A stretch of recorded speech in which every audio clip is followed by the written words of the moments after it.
Hi hello నమస్తే welcome to I team. నేను journalist Pasha. చాలామంది పేరెంట్స్కి వాళ్ళ పిల్లల్ని ఫస్ట్ టైం స్కూల్కి పంపించేటప్పుడు వాళ్ళు చాలా హ్యాపీగా ఫీల్ అవుతారు. కానీ అంతకంటే ముందు వాళ్ళు చాలా రీసెర్చ్ చేసి ఉంటారు. ఏ స్కూల్కి పంపించాలి, అక్కడ ఎడ్యుకేషన్ ఎలా ఉంటుంది, అసలు స్టేట్ సిలబస్లో జాయిన్ చేపియాలా, సెంట్రల్ సిలబస్ ఉన్న స్కూల్లో జాయిన్ చేపియాలా, ఇలా రకరకాల క్వశ్చన్లు వాళ్ళ మైండ్ని తొలిచేస్తూ ఉంటాయి. అయితే వీటన్నిటికీ సమాధానం చెప్పేందుకు ఈరోజు మనతో పాటు ఉన్నారు ప్రముఖ personality development coach Shivaram sir. సార్తో మాట్లాడి ఈ మొత్తం విషయాల గురించి మనం తెలుసుకునే ప్రయత్నం చేద్దాం. Hi sir. హలో పాషా గారు. సార్, చాలామంది పేరెంట్స్కి ఫస్ట్ టైం వాళ్ళ పిల్లల్ని స్కూల్లో జాయిన్ చేసేటప్పుడు చాలా క్వశ్చన్లు ఉంటాయి. యాజ్ ఎ పేరెంట్గా నాకు కూడా ఉంది. ఈ ఇయర్ నా పాపని నేను స్కూల్లో జాయిన్ చేయాలి.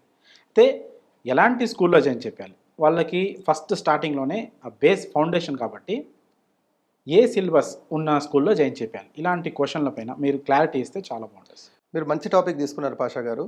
పెళ్ళైనంత వరకు ఒక బాధ, పెళ్ళైన తర్వాత పిల్లల బాధ, ఆ పిల్లలు పుట్టిన తర్వాత వారిని ఏ స్కూల్లో వేయించాలి, అది ఒక పెద్ద $1,000,000 క్వశ్చన్. ఇది ఒక విధంగా పేరెంట్స్కి ఇది ఒక వండర్ఫుల్ మూమెంట్ అని కూడా చెప్పొచ్చు. అవును సార్. మొన్నటి వరకు వారి చేతిలో పెరిగిన బాబు ఇప్పుడు స్కూల్కి వెళ్ళడం అనేది ఒక మంచి మూమెంట్ అని చెప్పొచ్చు అనమాట. అయితే పేరెంట్స్ అనాలిసిస్ చేయొచ్చు. అయితే మీరు మంచి టాపిక్ తీసుకున్నారు. ఇప్పుడు పాషా గారు, మన దేశంలో ప్రస్తుతం 5 సిలబస్ మీద ఎడ్యుకేషన్ రంగం అనేది ఆధారపడి ఉన్నది. ఒకటి స్టేట్ సిలబస్ అని చెప్తాము. అంటే ఈ స్టేట్ సిలబస్ పాషా గారు భారతదేశంలో ఉన్నటువంటి 28 రాష్ట్రాలు, ఆ రాష్ట్రాల యొక్క చరిత్రను యాడ్ చేస్తూ ఆ స్టేట్ గవర్నమెంట్ అఫీషియల్స్ సిలబస్ అనేది ప్రిపేర్ చేస్తూ ఉంటుందన్నమాట. దీన్ని మనం ఎస్ఎస్సి అంటాం, స్టేట్ సిలబస్ అని చెప్తాం అనమాట. రెండోది వచ్చేసి సెంట్రల్ సిలబస్ అంటాం, సిబిఎస్సి అని చెప్తాం. ఇదేంటంటే భారతదేశంలో ఉన్నటువంటి 28 రాష్ట్రాలు లేదా యూనియన్ టెరిటరీస్, అంటే ఈ సిబిఎస్సికి సంబంధించిన ఏ స్కూల్లో జాయిన్ చేసినా సిలబస్ ఒకే విధంగా ఉంటుంది. ఇప్పుడు స్టేట్ సిలబస్ అనేది స్టేట్ వైజ్గా ఎలా మారుతుందో, సెంట్రల్ సిలబస్ సెంట్రల్ మొత్తం ఒకే పద్ధతి సిలబస్ ఉంటుంది. దాని తర్వాత ఐసిఐసి సిలబస్ అని అంటాం, అంటే Indian certificate for secondary education అంటాం. ఈ సిలబస్ ఎవరిదండి? ఇంగ్లాండ్ బేస్డ్ సిలబస్ ఇది. అంటే ఇంగ్లాండ్ బేస్డ్ సిలబస్ మన భారతదేశంలో చదివించడానికి ఇండియన్ గవర్నమెంట్ ఒక సర్టిఫికేట్ ఇస్తుంది. దాన్ని ఐసిఐసి సిలబస్ అని చెప్తామన్నమాట. ఈ సిలబస్ ఎవరికి ఏంటి ప్రత్యేకత అనేది నేను ముందు చెప్తాను. తర్వాత ఐజిసిఎస్సి సిలబస్ అని ఒకటి ఉంది, అంటే Indian guarantee certificate for secondary education. ఇది వచ్చేసి కేంబ్రిడ్జ్ బేస్డ్ సిలబస్ అనమాట. తర్వాత వచ్చేసి ఐబీ సిలబస్ అంటే ఇది చాలా రేర్ సిలబస్ అనమాట, అప్డేటెడ్ సిలబస్ అని కూడా చెప్పొచ్చు మనకు. అయితే ఇప్పుడు 5 సిలబస్ చూసుకుంటే వారి పిల్లలు ఎస్పెషల్లీ తెలంగాణ, ఆంధ్రాలో ఉంటున్నటువంటి పేరెంట్స్ ఈ 5 సిలబస్లో మీ పిల్లలని ఏ సిలబస్లో వేయాలి అనేది నేను ఈ వీడియోలో క్లియర్గా చెప్పే ప్రయత్నం చేస్తాను. ఈ వీడియోని పూర్తిగా చూడండి. ముందుగా పాషా గారు, స్టేట్ సిలబస్ తీసుకుందాం. ఇప్పుడు స్టేట్ సిలబస్లో వేయాలనుకునే వారి ఇంటెన్షన్ ఎలా ఉండాలంటే, అసలు వాస్తవంగా పేరెంట్స్కి చాలా వరకు నా రీసెర్చ్లో నేను కౌన్సిలింగ్ చేసిన పేరెంట్స్లో పాషా గారు సిలబస్ అంటేనే తెలియదు వాళ్ళకు. ఏమో సార్ మా ఇంటి పక్కన స్కూల్ ఉంది, లేదు సార్ మా బాబు పలా ఇంటర్నేషనల్ స్కూల్లో చదువుతున్నాడు, లేదు సార్ మా బాబు చదివే స్కూల్ 5 ఎకరాల క్యాంపస్ అంట, 100 బస్సులు ఉన్నాయంట, ఇంతవరకే తప్ప సిలబస్ ఏంటంటే కూడా సిలబస్ ఏంటి సార్ అని అడుగుతున్నారు అనమాట. అంటే పరిస్థితి అలా ఉంది కొందరి పరిస్థితి.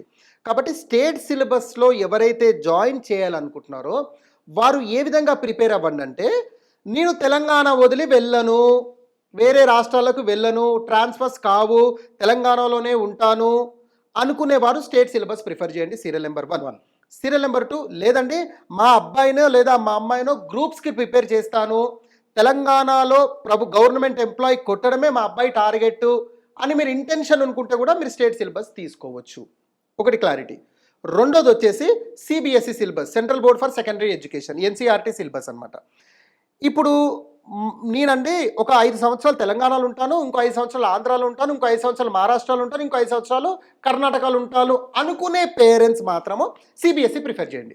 ఎందుకు? మీరు భారతదేశంలో ఉన్న ఏ రాష్ట్రానికి వెళ్ళినా కూడా ఈ సిలబస్ మీకు అవైలబుల్ ఉంటుంది. తెలంగాణలో ఉన్న టెక్స్ట్ బుక్కే మీకు మహారాష్ట్రలో కూడా అదే టెక్స్ట్ బుక్ ఉంటుంది, కాబట్టి మీకు ఇబ్బంది ఉండదు. రెండో బెనిఫిట్ ఏంటంటే, మా అబ్బాయిని ఐఐటికి ప్రిపేర్ చేస్తాను, జేఈకి ప్రిపేర్ చేస్తాను, తర్వాత నీట్ ఎగ్జామ్కి ప్రిపేర్ చేస్తాను, ఇలా ఎంట్రన్స్ ఎగ్జామ్స్ ఉంటాయి కదా ఇంటర్ తర్వాత, ఈ ప్రిపేర్ చేస్తాను అనుకునే వారికి సిబిఎస్ఈ సిలబస్ కూడా ఒక విధంగా సూట్ అవుతుందని చెప్పొచ్చు. ఎందుకంటే ఏ విధంగా అయితే స్టేట్ గవర్నమెంట్ గ్రూప్స్కి క్వశ్చన్ పేపర్ ప్రిపేర్ చేస్తుందో ఆ విధంగా సెంట్రల్ గవర్నమెంట్ కూడా ఈ IIT, NEET, JEE question papers కూడా సిబిఎస్ఈ ప్రిపేర్ చేస్తుంది. సో దట్ వీళ్ళకి సిలబస్ పరంగా కనెక్ట్ అయ్యే అవకాశం తొందరగా ఉంటుంది అనమాట. థర్డ్ విషయానికి వస్తే ఐసిఐసి సిలబస్ తీసుకుందాం. ఐసిఐసి సిలబస్ ఎలా ఉంటుందంటే పాషా గారు, నేను ఒక 2 years తెలంగాణలో ఉంటాను, ఒక 3 years మహారాష్ట్రలో ఉంటాను, ఇంకొక 5 years అమెరికానో ఇంగ్లాండ్కో వెళ్ళే అవకాశం ఉంది అనుకునే వారు మాత్రం ఐసీసీ సిలబస్కి వెళ్ళండి అని చెప్తాను. ఎందుకు?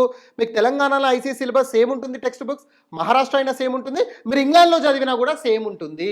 అంటే నేను వరల్డ్ వైడ్గా వెళ్ళే అవకాశం ఉంది, రేపు మా పిల్లలు అబ్రాడ్కి వెళ్ళే అవకాశం ఉంది, లేదా నేను అబ్రాడ్కి వెళ్ళే అవకాశం ఉంది అనుకునేవారు మాత్రం ICSE syllabus, IGCSE syllabus, IB సిలబస్ని ప్రిఫర్ చేయండి అని చెప్తాను. అయితే ఇక్కడ స్టేటు, సెంట్రల్, ఐసీఎస్ఈ సిలబస్ ప్రధానంగా ఇప్పుడు మన భారతదేశంలో ఈ 3 సిలబస్ చాలా యాక్టివ్గా ఉన్నాయని చెప్పొచ్చు. 4th ప్లేస్లో ఐజీసీఎస్ఈ సిలబస్ కూడా యాక్టివ్గా ఉంది, కేంబ్రిడ్జ్ అని చెప్పొచ్చు. అయితే ఈ ప్రధానంగా ఈ 3 సిలబస్ మనం చూసుకుంటే తేడా ఏంటి? ఇప్పుడు ఫర్ ఎగ్జాంపుల్ పాషా గారు, మీకు మీ మైండ్లో నేను ఒక 10 అనే డిజిట్ ఇస్తున్నాను. 10 అనగానే మీ మైండ్లోకి సడన్లో ఏమొస్తుంది? ఇప్పుడు 10 అనగానే 1 పక్కన 0, ఓ 10 డిజిట్ వచ్చేసింది కదా. వీడియో చూసిన ప్రేక్షకులు కూడా అదే వస్తుంది. స్టేట్ సిలబస్లో మీరేం నేర్పిస్తారంటే 10 అనగానే 1 0 రాయండి. అంటే క్వశ్చన్కి ఆన్సర్ వీరే ఇస్తారు, ఆన్సర్ యాజ్ ఇట్ ఈస్గా చదివి క్వశ్చన్ పేపర్లో రాయండి, అంటే ఎగ్జామ్లో రాయండి. చాలు, 10కి 10, 5కి 5, లేదా వారు రాసిన దానికి ఎగ్జామ్ ఇచ్చేస్తారు, ఆన్సర్ ఇచ్చేస్తారు. ఇది ఒక పద్ధతి. ఆల్మోస్ట్ సిబిఎస్ఈ కూడా ఇదే పద్ధతిలోనే ఉంటుంది. మీరు ఏదైతే చదివారో అది చదివిన దాన్ని అక్కడ రాయండి. కానీ ఐసీఎస్ఈ సిలబస్, ఐజీసీఎస్ఈ సిలబస్ అలా ఉండదు. ఎస్పెషల్లీ ఐసీఎస్ఈ సిలబస్ అలా ఉండదు. 10ని ఎన్ని విధాలుగా రాయొచ్చు అనేది వారు నేర్పిస్తారు. 6th తర్వాత ఈ క్లాసెస్ ఉంటాయి వారికి. నర్సరీ నుంచి 5th వరకు ఇదే పద్ధతిలో చదివిస్తూ 6th నుంచి సబ్జెక్ట్స్ని డివైడ్ చేస్తారు. ఫర్ ఎగ్జాంపుల్ ఇప్పుడు సైన్స్ ఉందండి. ఇప్పుడు నార్మల్ సిబిఎస్ఈ అండ్ ఐసీఎస్ఈలో సైన్స్ లాగానే సైన్స్ సబ్జెక్ట్గా వాడతారు. కానీ వీళ్ళు అలాగా సైన్స్ని 3 ముక్కలుగా డివైడ్ చేసేస్తారు కంప్లీట్గా. బయాలజీ ఒక సబ్జెక్టు, ఫిజిక్స్ ఒక సబ్జెక్టు, కెమిస్ట్రీ అంటే డివైడ్ చేస్తారు. సోషల్ హిస్టరీ అని, ఇవన్నీ జియోగ్రఫికల్, ఇవన్నీ డివైడ్ చేస్తారు. అలా సబ్జెక్ట్స్ని డివైడ్ చేసి పిల్లలలో విశ్లేషణ నేర్పిస్తారు. 10 అనగానే 1 0 రాయడం కాదు, 10ని ఎన్ని విధాలుగా రాయాలి. 5 + 5 కూడా 10 రాయొచ్చు, 2 + 8 కూడా 10 రాయొచ్చు, 5 2s are 10 రాయొచ్చు. అంటే 10ని ఎన్ని విధాలుగా రాయాలనేది వీళ్ళు మైండ్లో కూర్చోపెడతారు. అప్పుడు వన్స్ అంటే ఏదైనా ఒక ప్రోడక్ట్ని విశ్లేషణ నేర్పిస్తారు. అప్పుడేంటి, పిల్లలు వాళ్ళ కెపాసిటీ అనేది పెరుగుతుంది, విశ్లేషణ పెరుగుతుంది. అందుకే ఐసీఎస్ఈ సిలబస్లో చదివే స్టూడెంట్స్ పాషా గారు, ఫర్ ఎగ్జాంపుల్ 8th క్లాస్ అబ్బాయి తీసుకోండి, వాని మెంటాలిటీ నార్మల్గా BTech first year second year చదివే ఇద్దరు మెంటాలిటీ ఒకేలా ఉంటుంది. అంటే వీరికి 8th క్లాస్లోనే బీటెక్ స్టాండర్డ్ ఎడ్యుకేషన్ వచ్చేస్తుంది ఇక్కడ. అంటే యాక్టివిటీ బేస్డ్ ఎడ్యుకేషను, విశ్లేషణ ఎడ్యుకేషను, ఈ కోణంలో ఐసీఎస్ఈ సిలబస్ ఉంటుంది. అంటే ప్రధానంగా సిబిఎస్ఈకి, స్టేట్కి, సిబిఎస్ఈకి, ఐసీఎస్ఈకి ఉన్న తేడా ఏంటంటే వీళ్ళని సబ్జెక్ట్స్ని డివైడ్ చేసి వీళ్ళలో ఒక విశ్లేషణ అనేది నేర్పిస్తారు. అయితే ఇక్కడ డిపెండ్స్ అపాన్ బడ్జెట్, ఒకటి డిపెండ్స్ అపాన్ ట్రాన్స్పోర్ట్. లేదండి నర్సరీ బాబుని 5 కిలోమీటర్లు ఎలా పంపిస్తానండి, నా ఇంటి పక్కన స్కూల్లో వేసుకుంటాను అనుకునే పేరెంట్స్ ఉన్నారు. లేదండి నర్సరీ నుంచే నా పిల్లల ఫౌండేషన్ గట్టిగా ఉండాలి, పిల్లలకి ఎంత నేర్పిస్తే అంత అండి, దూరమైనా పర్లేదు, నాకు ఐసీఎస్ఈ సిలబస్ యొక్క గొప్పతనం తెలుసు, నేను 5 కిలోమీటర్లు దూరమైనా పర్లేదు, నేను అక్కడేస్తాను, లేదా ఆ స్కూల్ పక్కనే ఇల్లు తీసుకుంటాను అనే పేరెంట్స్ కొందరు ఉన్నారు. అయితే ఇక డిపెండ్స్ ఏంటంటే తెలంగాణలో స్టేట్ సిలబస్ 30 నుంచి 40,000 మధ్యలో ఉన్నాయండి. స్ట్రక్చర్ అంటే పరాణం ఫ్రీ స్ట్రక్చర్ చూసుకుంటే 30 నుంచి 50 మధ్యలో ఉన్నాయి. అంటే ఒక మంచి స్కూల్ అనుకుంటే 50 వరకు ఉంది. ఒకవేళ సిబిఎస్ఈ సిలబస్ చూసుకుంటే ఒక 80 నుంచి 120 మధ్యలో ఉన్నాయి. Minimum 80, maximum 100, depends upon school, ఆ స్ట్రక్చరు, ఆ ఎన్విరాన్మెంట్, ఆ గ్రౌండ్ అలా ఉన్నాయి అనమాట. ఒకవేళ ఐసీఎస్ఈ చూసుకుంటే 120 నుంచి 150 మధ్యలో ఉంది. పేరెంట్స్ వారి బడ్జెట్ కూడా ఆలోచించాలి. ఎందుకంటే ఇది ఒక ఇయర్ చదివించేది కాదు కదండి. నర్సరీ లేసామంటే ఇంటర్ సెకండ్ ఇయర్ వరకు అక్కడే చదవాలి. కాబట్టి బడ్జెట్ ఇంపార్టెంట్, కమ్యూనికేషన్ అంటే ఆ ట్రాన్స్పోర్ట్ కూడా ఇంపార్టెంట్ అనమాట. కాబట్టి నేను పేరెంట్స్కి విజ్ఞప్తి చేస్తున్నాను, యాజ్ ఎ పేరెంట్గా కూడా నేను ఒక పేరెంట్స్కి విజ్ఞప్తి ఏం చేస్తున్నానంటే, మీ పిల్లల్ని చిన్నగా ఉన్నప్పుడే మంచి ఫౌండేషన్ ఉన్న స్కూల్లో వేయండి. బిల్డింగ్లు చూడకండి, బస్సులు చూడకండి, సిలబస్ని చూడండి. సిలబస్ బేస్డ్ సిలబసే పిల్లలకు నేర్పించండి. ఒకవేళ మీకు బడ్జెట్ అఫోర్డ్ చేయగలుగుతున్నారంటే ఐసీఎస్ఈ ప్రిఫర్ చేయండి, లేదంటే కొంత తక్కువ బడ్జెట్ చేయాలనుకుంటే సిబిఎస్ఈ ప్రిఫర్ చేయండి. సిబిఎస్ఈ కూడా ఆల్మోస్ట్ స్టేట్, ఇప్పుడు తెలంగాణ వచ్చిన తర్వాత పాషా గారు స్టేట్ సిబిఎస్ఈ ఆల్మోస్ట్ సేమ్ సిలబసే తయారు చేశారు. బట్ క్వశ్చన్ పేపర్లో డెప్త్ ఉంటుంది సిబిఎస్ఈ. సో దట్ పిల్లల షార్ప్నెస్ అనేది సిబిఎస్ఈలో కొంత పెరుగుతుంది. ఇప్పుడు ఐసీఎస్ఈలో చదివితే ఐఐటీ కొట్టరా? 100% కొడతారు.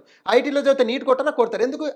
ఐసీఎస్ఈలో చదివితే ఇంకా సబ్జెక్ట్ని డివైడ్ చేసి వాళ్ళలో ఒక విశ్లేషణ నేర్పిస్తారు కాబట్టి వాడు తొందరగా కనెక్ట్ అవుతాడు. క్వశ్చన్ పేపర్ని వాడు తొందరగా కనెక్ట్ అవుతాడు, గ్రాప్ చేయగలుగుతాడు వాడు. కాబట్టి మార్కెట్లో ఒక చిన్న అపోహ ఉంది, సిబిఎస్ఈ అనగానే ఐఐటి, జేఈ, నీట్ వీళ్ళు తొందరగా కనెక్ట్ అవుతారు, స్టేట్ అనగానే గ్రూప్స్కి తొందరగా కనెక్ట్ అవుతారు అనేది ఉంది. ఫర్ ఎగ్జాంపుల్ అండి పాషా గారు, 10th ఇంటర్ డిగ్రీ ఉందనుకోండి, మీరు ఏ స్టూడెంట్ని ప్రిఫర్ చేస్తారు జనరల్గా? డిగ్రీ స్టూడెంట్ని ప్రిఫర్ చేస్తాం మనం, ఎందుకంటే వాడు హై. అలాగే మనం 10th స్టేట్ అనుకుంటే, ఇంటర్ సెంట్రల్ అనుకుంటే ఐసీఎస్ని మనం డిగ్రీ కింద కంపేర్ చేయొచ్చు. ఓకే. ఎందుకంటే అప్డేటెడ్ సిలబస్, వీళ్ళ సిలబస్ సపరేట్గా ఉంటుంది, వీళ్ళ టీచర్స్ ట్రైన్డ్ టీచర్స్ ఉంటారు. ఎక్కడైనా వీళ్ళకి ఇబ్బంది జరిగితే ఇమీడియట్గా రిమార్క్స్ ఉంటాయి. బట్ నేను పేరెంట్స్కి ఒక విజ్ఞత ఏం చేస్తున్నా అంటే, ఒకటి మీరు సిలబస్ చూడండి, ప్రయారిటీ సిలబస్కి ఇవ్వండి, తర్వాత మీ బడ్జెట్ చూసుకోండి. నన్ను అడిగితే యాజ్ ఒక పర్సనాలిటీ డెవలప్మెంట్ కోచ్గా అడిగితే, నా విశ్లేషణ అడిగితే నేను ఐసీఎస్సీ సిలబస్ అని చెప్తాను. ఒకవేళ మీరు బడ్జెట్ అఫోర్డ్ చేయగలిగితే, లేదనుకుంటే సిబిఎస్సికి ప్రిఫర్ చేయండి అంటాను. లేదా సిబిఎస్సి కూడా నేను ప్రిఫర్ చేయాలనుకుంటే స్టేట్ సిలబస్కి ప్రిఫర్ చేయండి. కండిషన్ ఏంటంటే, ఈ 3 సిలబస్లో మీరు అడ్మిషన్ తీసుకున్నా కూడా మీరు మీ పిల్లలకి ఎంత టైం కేటాయిస్తున్నారు అనేది ఇంపార్టెంట్ ఇక్కడ. ఓకే. మీ పిల్లలతోని మీరు యాక్టివిటీ బేస్డ్గా ఎంత టైం కేటాయిస్తున్నారు, ఏదో పిల్లల్ని బైక్ మీద తిప్పడం కాదు, వాళ్ళని యాక్టివిటీలో ఎంత మీరు ఇన్వాల్వ్ చేస్తున్నారు పిల్లల్ని. ఎందుకంటే భాష గారు, ఇప్పుడు మీరు ఒక ఒక ఒక బకెట్ తీసుకోండి, బకెట్లో మీరు ఎంత వాటర్, బకెట్ ఫుల్ అయ్యేంత వరకు ఆ వాటర్, బకెట్ అనేది ఆ కెపాసిటీ ఉంటుంది. మీరు ఒక గ్లాస్ తీసుకున్నారు అనుకో, గ్లాసే కెపాసిటీ. పిల్లల కెపాసిటీ మీరు ఆశ్చర్యపోతారు పాషా గారు. మీరు చెప్పి చెప్పి చెప్పి అలసిపోవాలే తప్ప వాళ్ళ దగ్గర కెపాసిటీ అనేది ఒక స్టాండర్డ్గా ఉంటుంది. మీరు ఎంత చెప్తే అంత తీసుకుంటారు పిల్లలు. కాబట్టి వాళ్ళని మీరు యాక్టివిటీ బేస్డ్గా ఇన్వాల్వ్ చేయండి, పిల్లలతో ఎక్కువ సమయం గడపండి, సోషల్ మీడియా కొంత దూరంగా పిల్లలతో ఎక్కువ గడపండి. మీరు వారికి మంచి నాలెడ్జ్ ఇవ్వండి, మంచి స్క్రిప్చర్స్ నాలెడ్జ్ ఇవ్వండి, స్టోరీస్ చెప్పండి, యాక్టివిటీ బేస్డ్గా ఇన్వాల్వ్ చేయండి. ఏదో ఐసీఎస్సీలు వేసాం కదా తడిబట్ట కూర్చున్నాం, సిబిఎస్సీలు వేసాం కదా తడిబట్ట వేసుకున్నామంటే కుదరదు. మీరు సిలబస్ని ప్రిఫర్ చేయండి. ఎందుకంటే 24 గంటలు పాషా గారు, 8 గంటలు నిద్రకు తీస్తే 8 గంటలు పిల్లలు స్కూల్లో ఉంటారు, 8 గంటలే మనతో ఉంటారు. మనతో ఉండడం కంటే స్కూల్ ఎఫెక్ట్ పిల్లలకి ఎక్కువ పడుతుంది. విద్యార్థులు వాళ్ళ కోఆర్డినేషన్ వాళ్ళ మీద ఎక్కువ పడుతుంది. అది మీరు ఇంటికి వచ్చిన తర్వాత, నాన్న 8 అవర్స్ స్కూల్లో ఏం చేసావు, ఎలా ఉంది, టీచర్ బిహేవియర్ ఏంటి, వాచ్మెన్ బిహేవియర్ ఏంటి, బస్సు డ్రైవర్ బిహేవియర్ ఏంటి, బస్ డ్రైవర్ ర్యాష్గా నడిపాడా, ఇంత విధంగా క్లియర్గా మనం అడగాలి.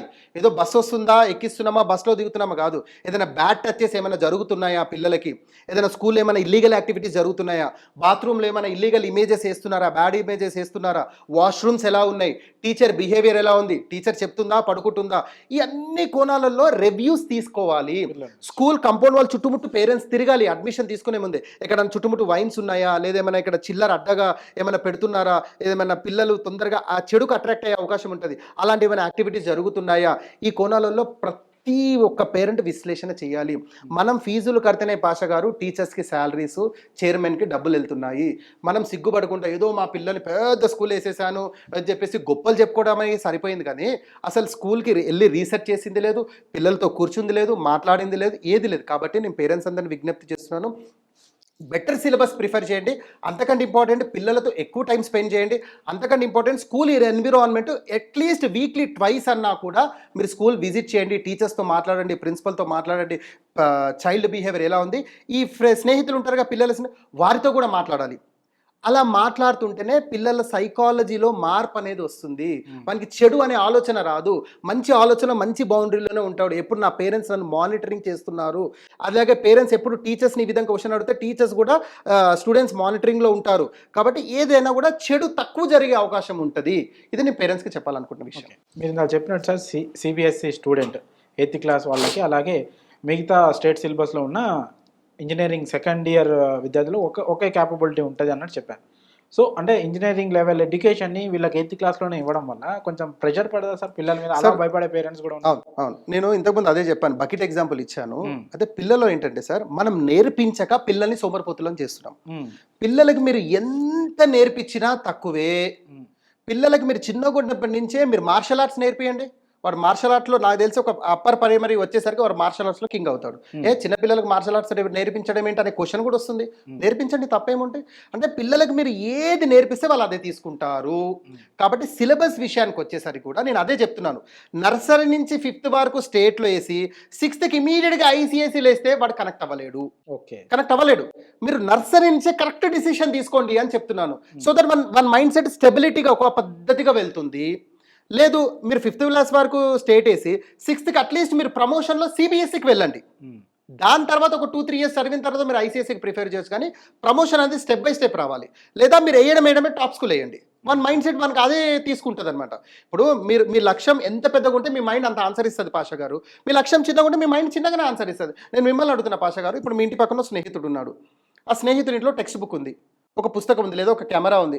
మీరు ఆ కెమెరా తెచ్చుకోవాలి. మీ ఇంటి పక్కనే ఉంటాడు ఆ స్నేహితుడు, మీరు ఎలా తెచ్చుకుంటారు? నడుచుకుంటూ వెళ్తారు. మీ లక్ష్యం మీ ఇంటి పక్కన ఉన్నప్పుడు మీ మైండ్ ఆన్సర్ ఏమి ఇచ్చింది? నడుచుకుంటూ వెళ్ళాలి, కెమెరా తీసుకొని రావాలి. అదే స్నేహితుడి ఇల్లు సార్ జస్ట్ మీ ఇంటి గల్లీ కాక వెనుక గల్లీలో ఉంది. ఓ 1 కిలోమీటర్ అనుకోండి, లేదా 1.5 కిలోమీటర్ 2 కిలోమీటర్. ఎలా వెళ్తారు మీరు? బైక్ వేసుకొని ఓ 2 వీలర్ వెళ్తారు. మీ మైండ్ ఇమీడియట్గా ఆన్సర్ ఏమి ఇచ్చింది? 2 వీలర్ అని ఇచ్చింది ఆన్సర్. మన నడక ఇవ్వలేదు, 2 వీలర్ ఇచ్చింది. మీ లక్ష్యం 2 కిలోమీటర్లు ఉన్నప్పుడు మీ మైండ్ క్లియర్గా 2 వీలర్ అని ఆన్సర్ ఇచ్చింది. అదే స్నేహితుడు విజయవాడలో ఉన్నాడు, మన ఒక రాష్ట్రం నుంచి ఇంకో రాష్ట్రంలో ఉన్నాడండి. ఎలా వెళ్తారు కెమెరా తెచ్చుకోవడానికి? బస్సో ట్రైనో పట్టుకొని వెళ్తాం. చూడండి, మీ మైండ్ కాల్ ఇవ్వలేదు ఆన్సర్, మీ మైండ్ 2 వీలర్ ఇవ్వలేదు ఆన్సర్, మీ మైండ్ బస్ ఇచ్చింది, లేదా ఒక ట్రైన్ ఇచ్చింది, లేదా ఒక కార్ ఇచ్చింది. అంటే 2 కాళ్ళ నుంచి 2 వీలర్ నుంచి 4 వీలర్కి ఇచ్చింది ఆ ఆన్సర్. మీ లక్ష్యం ఎంత పెద్దగా ఉంటే మీ మైండ్ అంత క్లియర్గా ఆన్సర్ ఇస్తుంది. మీ లక్ష్యం చిన్నగానే పెట్టుకుంటే మీ మైండ్ అంతకే ఆగిపోతుందండి. పిల్లల మైండ్ సెట్ కూడా అలానే ఉంటుంది పాషా గారు. మీరు వాళ్ళ లక్ష్యాన్ని ఎప్పుడు పెద్దగా పెట్టండి, ఆ లక్ష్యాన్ని తగ్గట్టు వాళ్ళు రీచ్ అవుతారు. ఆ విధంగానే వారికి క్లాసెస్ ఇవ్వండి. నేను ఏమంటున్నా, ఈ పర్టికులర్ సబ్జెక్టు చిన్న ఉన్నప్పటి నుంచి చెప్తున్నా. ఓకే, ఇప్పుడు ఫర్ ఎగ్జాంపుల్ సార్ వాళ్ళు 10th వచ్చేసారు, అప్పటికే వాళ్ళ మైండ్ సెట్ ఒకటి మారిపోయి ఉంటుంది. వారి మైండ్ సెట్ మారాలని చూడొద్దు. కానీ మీరు చిన్నగా ఉన్నప్పటి నుంచి వారికి మైండ్ సెట్ ఏముండదు. మీరు ఏది పెడితే వారి మైండ్ సెట్ అదే అవుతుంది. నా మాట వినట్లేడంటే చిన్నగా ఉన్నప్పుడు చెప్తే నీ మాట వింటుండే, 10th క్లాస్ అయిన తర్వాత చెప్తే ఎందుకు వింటాడు వాడిని మాట? వాని మాట మనం వినాలి అప్పుడు. కాబట్టి మనం లక్ష్యం ఎంతగా పెద్ద పెట్టుకుంటే పిల్లలు రీచ్ అవుతారండి. కాబట్టి 8th క్లాస్కి బీటెక్ ఎందుకు కంపేర్ చేస్తున్నామంటే సిలబస్ పరంగా కంపేర్ చేస్తున్నాను. అంటే వీడు బీటెక్ ఫస్ట్ ఇయర్ సెకండ్ ఇయర్లో ఉండే సిలబస్ వీళ్ళు ఆల్రెడీ 8th క్లాస్లో కొట్టేస్తారు. ఎందుకు కొట్టేస్తారు? వీళ్ళు నర్సరీ నుంచి అదే పద్ధతిలో చదివిస్తారు. అందుకే మీరు ఐసీఐసీ సిలబస్లో కూడా మీరు అడ్మిషన్ పోతే ఏ స్కూల్ అడ్మిషన్ ఇయ్యదు మీకు. ఇప్పుడు తెలంగాణలో హైదరాబాద్లో హార్డ్లీ 10 స్కూల్స్ ఉన్నాయండి ఐసీసీ స్కూల్. వెళ్ళండి, ఇప్పుడు మీరు అప్లికేషన్ తీసుకొని వెళ్ళండి, ఐసీసీ మీకు అడ్మిషన్స్ అంత ఈజీగా ఇవ్వదు. వాళ్ళు ఏమడుగుతారు తెలుసా? సార్ మా స్కూల్ నుంచి నర్సరీ నుంచి చదివించండి, పిల్లలు కనెక్ట్ అవుతారు. మీరు ఇమీడియట్గా ఏదో స్టేట్ నుంచి సెంట్రల్ నుంచి తీసుకొచ్చి ఇక్కడ వేసేస్తే పిల్లలు ఈ సిలబస్కి రీచ్ కాదు సార్, కాబట్టి మీరు సిబిఎస్ఈకి వేసేయండి అనేస్తారు. అంత డిమాండ్ ఉంది తెలుసా సిలబస్కి మీకు. కాబట్టి చిన్న ఉన్నప్పుడే రైట్ డిసిషన్ తీసుకోండి అని చెప్తున్నా. చిన్న ఉన్నప్పుడే సిలబస్ పరంగా రైట్ డిసిషన్ తీసుకోండి. మీరు డబ్బులు అఫోర్డ్ చేయగలుగుతున్నారు అంటే ఐసీసీ సిలబస్ తీసుకోండి అని ప్రిఫర్ చేస్తాను నేను. లేదు అంటే అట్లీస్ట్ సిబిఎస్ఈ అన్నా తీసుకోండి. లేదు సార్ నేను అది కూడా అఫోర్డ్ చేయాలంటే స్టేట్ సిలబస్ తీసుకోండి. కండిషన్ యాక్టివిటీ బేస్డ్ పిల్లలతో మీరు ఎక్కువ స్పెండ్ చేయాల్సి ఉంటుంది. అంతంత ఐసీఎస్సీ అంతా మీరు తక్కువ స్పెండ్ చేసినా సరిపోతుంది. సిబిఎస్ఈ ఇంకొద్దిగా తక్కువ స్పెండ్ చేసినా సరే, కానీ స్టేట్ విషయానికి వస్తే మీరు కొద్దిగా స్పెండ్ చేయాల్సి వస్తుంది. ఓకే, పిల్లలతో స్పెండ్ చేయాలి, రైట్. అంటే ఇప్పటి వరకు కొంతమంది స్టేట్ సిలబస్లో జాయిన్ చేసి ఒక 3rd class 4th class 5th class వరకు వచ్చిన్నారు సార్. వాళ్ళని ఇప్పుడు మీ వీడియో చూసిన తర్వాత వాళ్ళు మార్చాలనుకుంటే స్కూల్లో ఎలాగో ఎడ్యుకేషన్ పరంగా సబ్జెక్ట్ పరంగా వాళ్ళు నేర్పిస్తారు, కానీ యాజ్ ఎ పేరెంట్స్గా అలా మార్చిన పిల్లల విషయంలో తల్లిదండ్రులు ఎలాంటి ఇంకా జాగ్రత్తలు తీసుకోవాలి, వాళ్ళు ఎలాంటి యాక్టివిటీస్ చేయాలి పిల్లలతో సరే ఇప్పుడు మార్చాలనుకుంటే? స్టేట్ని మన వీడియో చూసిన తర్వాత ఎవరైనా మార్చాలనుకుంటే వారికి నేను ఒక అపీల్ ఏం చేస్తున్నా, మీరు అన్నట్టుగా స్టేట్ నుంచి మీరు ఫస్ట్ సెంట్రల్కి వెళ్ళే ప్రయత్నం చేయండి. లేదు సార్ నాకు కాన్ఫిడెన్స్ ఉంది, నేను పిల్లలతో ఎక్కువ టైం స్పెండ్ చేస్తాను అనే కాన్ఫిడెన్స్ మీకు ఉన్నప్పుడు మాత్రమే ఐసీఎస్సీ సిలబస్కి వెళ్ళండి. లేదా ఆల్రెడీ మీరు సెంట్రల్ చదివిస్తుంటే మీరు ఇమీడియట్గా ఐసీఎస్సీ సిలబస్కి వెళ్ళొచ్చు. కండిషన్ ఏంటంటే పిల్లలతో కొంత మీరు ఎక్కువ టైం స్పెండ్ చేయాలి, especially activity based time spend చేయాలి. పిల్లలకి ఇందాక మీకు ఎగ్జాంపుల్ ఇచ్చినప్పుడు 10 అనగానే 10 అనేది మన మైండ్లో రావద్దు. 10ని 10 రకాలుగా 10 రకాలుగా రాయొచ్చు అనేది మీరు నేర్పించాలి. అది ఆల్రెడీ ఐసీఎస్సీ సిలబస్లో నేర్పిస్తారు, బట్ మీ మీద బాధ్యత ఉంటుంది, పేరెంట్స్ మీద బాధ్యత ఉంటుంది. యాజ్ ఎ పేరెంట్గా నా మీద బాధ్యత ఉంటుంది, యాజ్ ఎ పేరెంట్గా మీ మీద బాధ్యత ఉంటుంది, అందరి మీద బాధ్యత ఉంటుంది. పిల్లలతో ఎక్కువ టైం స్పెండ్ చేయాలి. పిల్లలు ఎక్కువ క్వశ్చన్స్ వేస్తారు పాషా గారు, ఆ క్వశ్చన్స్ మనం విని ఓపికగా ఆన్సర్ కూడా చెప్పాలి. ఒక్కోసారి మనం ఫెయిల్ అవుతాం, మనకు ఉన్నటువంటి బిజీ షెడ్యూల్, మనకు ఫైనాన్షియల్ టెన్షన్స్, నెల కాగానే రెంట్ కట్టాలి, కరెంట్ బిల్లు, మనకు పెద్ద టెన్షన్స్ ఉంటాయి. బట్ మదర్స్కి ఆ టెన్షన్స్ కొద్ది తక్కువ ఉంటాయి. వారికి ఎంతసేపు ఇల్లు, భర్త, పిల్లలు చూసుకుంటారు. కాబట్టి నేను మదర్స్కి రిక్వెస్ట్ చేస్తున్నాను, మీరు పిల్లలతో ఎక్కువ టైం స్పెండ్ చేయండి. కొద్దిగా సీరియల్స్ తగ్గించేసి, కుదిరితే నన్ను అడిగితే టీవీ అవాయిడ్ చేసేసి పిల్లలతో కూర్చోండి. టెక్స్ట్ బుక్స్తో వారి ముందుకు పెట్టండి. మీరు అడగచ్చు మరి చదువు లేని వారి పరిస్థితి ఏంటంటే, ఇప్పుడు ఆప్షన్ ఏంటంటే మనకు ట్యూషన్ అనేది ఒక ఆప్షన్ ఉంది. But what ever it may be, స్పర్శ అనేది అంటారు సార్, తల్లి స్పర్శ, తల్లి నీడ, తల్లి భరోసా అనేది పిల్లలకు ఉండాలి. ఇవాళ రేపు ఖచ్చితంగా చదువుకునే వాళ్ళే పిల్లల్ని కంటున్నారు, అలా లేదు కదా సార్. ఇప్పుడు మీరు యూట్యూబ్ ఓపెన్ చేసినా లేదా ఏమైనా సోషల్ యాక్టివిటీ ఓపెన్ చేసినా కూడా పిల్లల్ని ఎలా పెంచాలి, పిల్లలతో ఎలా స్పెండ్ చేయాలి అనేది అనేక వీడియోలు ఉంటాయి. ఆ వీడియోలు చూసి కూడా మీరు నేర్చుకోవచ్చు, తప్పేం లేదు. But what ever it may be, మీరు ఎంత టైం ఎక్కువ స్పెండ్ చేస్తే పిల్లలు రేపు మీతో అంత టైం ఎక్కువ స్పెండ్ చేసే అవకాశం ఉంటుంది. లేదా రేపు మీరు సీనియర్ సిటిజన్ అయిన తర్వాత ఇప్పుడు మీరు పిల్లలతో ఏ విధంగా బిహేవ్ చేస్తున్నారో పిల్లలు అంతకంటే రెట్టింపు బిహేవ్ చేసే అవకాశం ఉంటుంది. అప్పుడు రియలైజ్ అవ్వడం కంటే ఇప్పుడు జాగ్రత్త పడడం బెటర్. ఓకే, ట్యూషన్స్ విషయం మీరు తీశారు కాబట్టి సార్, ఇప్పుడు ఆల్రెడీ పెద్ద పెద్ద స్కూళ్ళకి పంపిస్తున్న వాళ్ళు కూడా చాలామంది మళ్ళీ ట్యూషన్ అని ఒక 2 గంటలు పిల్లల్ని పంపిస్తున్నారు. సో ఎంతవరకు ఈ ట్యూషన్ అవసరం ఉందంటారు? అంటే పిల్లల్ని వాళ్ళు జడ్జ్ చేసి, అంటే మా పిల్లాడు కొంచెం డల్గా ఉన్నాడు కాబట్టి ట్యూషన్కి పంపిద్దాం అనుకొని పంపించాలా? లేదంటే అసలు ట్యూషన్ అవసరం నిజంగా పెద్ద పెద్ద స్కూళ్ళలో చదివే పిల్లలకు అవసరం ఉందా?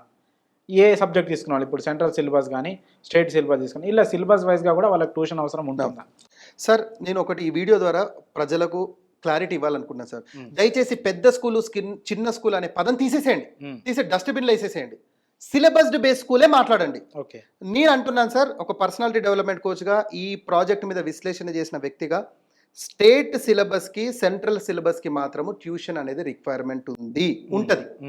ఐసిఎస్సి సిలబస్కి ట్యూషన్ రిక్వైర్మెంట్ ఉండదు. Even though ICSC syllabus maintain చేస్తున్న యాజమాన్యం కూడా ట్యూషన్స్ ప్రిఫర్ చేయదు. మీకు క్లారిటీ ఇచ్చేస్తున్నా. వాళ్ళు ట్యూషన్ పంపిస్తా అంటే పంపించొద్దు అంటారు.